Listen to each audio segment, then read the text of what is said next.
दोस्तों, आप सभी का स्वागत है हमारे YouTube चैनल युवा विद्यार्थी संघ नंबर 1 चैनल पर। हम लोग पढ़ने वाले हैं आज की इस वीडियो में कक्षा 8 नागरिक शास्त्र यूपी बोर्ड का पाठ 2। इस पाठ का नाम है देश की सुरक्षा एवं विदेश नीति। इस पाठ का हम सभी प्रश्न उत्तर करने वाले हैं। तो आइए देखते हैं प्रश्न नंबर पहला। प्रश्न नंबर पहला में है निम्नलिखित प्रश्नों के उत्तर दीजिए।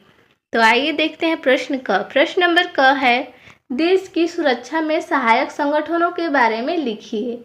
तो इसका उत्तर हो जाएगा सेनाओं के थल सेना, नौसेना और वायुसेना 3 अंगों के अतिरिक्त कुछ अन्य संगठन हैं जो देश की सुरक्षा के लिए कार्य करते हैं। देश की अंतर्राष्ट्रीय सीमाओं पर अस्थायी रूप से चौकसी का कार्य सीमा सुरक्षा बल यानी बीएसएफ नामक संगठन करता है। फिर आगे है समुद्री तट की सीमाओं की सुरक्षा में तटरक्षक कोस्ट गार्ड यानी कोस्ट गार्ड संगठन कार्य करता है। इसके कार्यों में रक्षा प्रतिष्ठानों की रक्षा करना, तस्करी रोकना तथा खोज बचाव के दलों का गठन करना मुख्य है। फिर आगे देखेंगे, आगे है तीसरा महत्वपूर्ण संगठन प्रादेशिक सेना है। यह नागरिकों का एक संगठन है। इसमें देश की सुरक्षा कार्य में भाग लेने के इच्छुक नागरिक अपने खाली समय में सैन्य प्रशिक्षण ले सकते हैं। फिर आगे देखेंगे चौथा संगठन नेशनल कैडेट कोर यानी एनसीसी है। इसमें बालकों के साथ साथ बालिकाओं का भी डिवीजन है।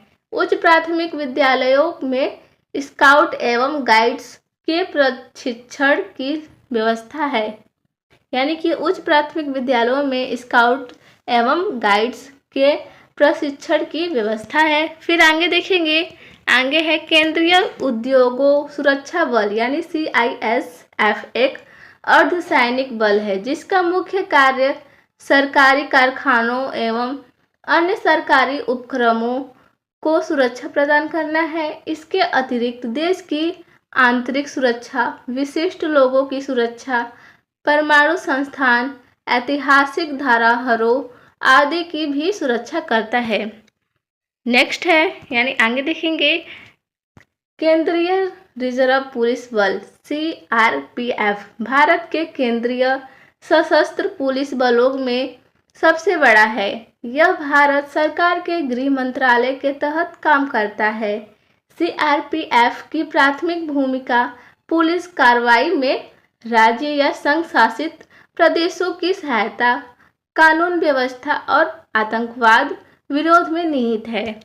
फिर आगे है रैपिड एक्शन फोर्स यानी RAF केंद्रीय रिजर्व पुलिस बल की एक शाखा है जो दंगों एवं भीड़ को नियंत्रित करती है।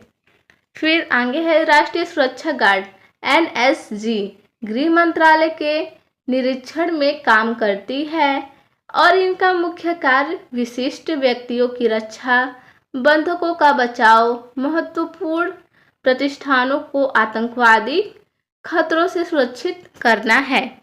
फिर आगे देखेंगे, आगे है प्रश्न नंबर ख। प्रश्न नंबर ख में है विश्व में शांति स्थापित करने के लिए भारत ने किस नीति का समर्थन किया। तो इसका उत्तर हो जाएगा विश्व में शांति स्थापित करने के लिए भारत ने गुट निरपेक्षता की नीति का समर्थन किया। फिर आगे है प्रश्न नंबर ग। प्रश्न नंबर ग में है पंचशील क्या है एवं इसके सिद्धांत एवं इसके सिद्धांत कौन कौन से हैं, हमें बताना है। तो आइए देखते हैं उत्तर। इसका उत्तर हो जाएगा, पहले जानेंगे पंचशील क्या है। तो देश के प्रथम प्रधानमंत्री पंडित जवाहरलाल नेहरू युद्ध के स्थान पर शांति को महत्व देते रहे। वह सभी राष्ट्रों की स्वतंत्रता एवं समानता के समर्थक थे, इसलिए किसी भी राष्ट्र के आंतरिक मामले में हस्तक्षेप करने के भी विरोध थे। उनके इन्हीं विचारों से 1954 में 5 सिद्धांत बनाए गए जिन्हें पंचशील के नाम से जाना जाता है। ये हमारी विदेश नीति के आधार पर है। ये सिद्धांत इस प्रकार है। तो आइए देखते हैं इनके सिद्धांतों को। सिद्धांत है पहला, एक दूसरे की राज्य की सीमा एवं उनकी प्रभुसत्ता का सम्मान किया जाए। दूसरा है एक दूसरे के भूभाग पर आक्रमण न किया जाए। तीसरा है एक दूसरे के आंतरिक मामले में हस्तक्षेप न किया जाए। समानता और पारस्परिक लाभ को ध्यान में रखा जाए। शांतिपूर्ण अस्तित्व की भावना का पालन किया जाए। फिर आगे देखेंगे प्रश्न नंबर घ है। प्रश्न नंबर घ में दिया है कोरिया और कांगो के संकट के समय भारत ने संयुक्त राष्ट्र संघ की क्या सहायता की। तो इसका उत्तर हो जाएगा भारत जब से संयुक्त राष्ट्र संघ का सदस्य बना है वह लगातार उसे अपना सहयोग प्रदान कर रहा है। संयुक्त राष्ट्र संघ के निर्देशों के पालन में ही कोरिया के संकट के समय भारत ने एक डॉक्टरी दल भेजा एवं कांगो में संयुक्त राष्ट्र संघ के साथ अपनी सैनिक टुकड़ियां भेजी। आगे देखेंगे प्रश्न नंबर 2 है। प्रश्न नंबर 2 में है रिक्त स्थानों की पूर्ति कीजिए। तो आइए देखते हैं क नंबर में दिया है सेना में भर्ती होने के लिए पहले चयन रिक्त स्थान होती है। तो सेना में भर्ती होने के लिए सबसे पहले क्या होती है, तो परीक्षा देना पड़ता है। तो रिक्त स्थान की जगह भर देंगे परीक्षा, तो रिक्त स्थान की जगह पर हो जाएगा परीक्षा। तो यानी इसका हो जाएगा सेना में भर्ती होने के लिए पहले चयन परीक्षा होती है। आगे है ख नंबर में है समुद्री मार्ग से तस्करी रोकने के लिए रिक्त स्थान संगठन कार्य करता है।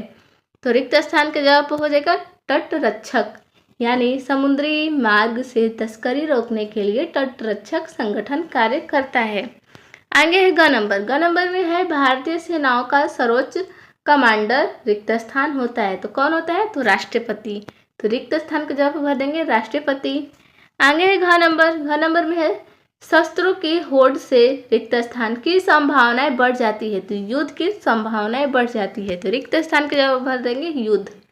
आइए देखते हैं प्रश्न नंबर 3। प्रश्न नंबर 3 में है निम्नलिखित कथनों में जो सही हो उनके आगे सही का चिन्ह लगाइए। तो आइए है क नंबर में है भारतीय सेना के तीनों अंगों का मुख्यालय दिल्ली है।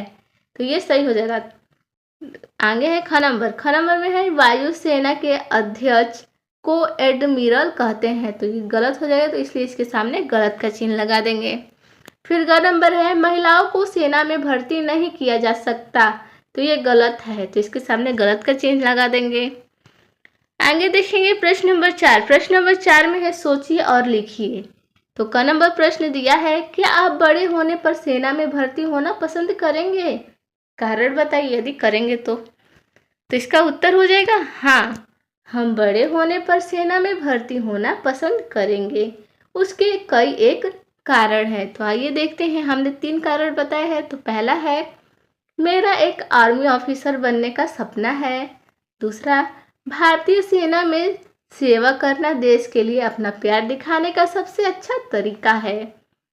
तीसरा में है मैं बचपन से ही एक महान देशभक्त हूँ।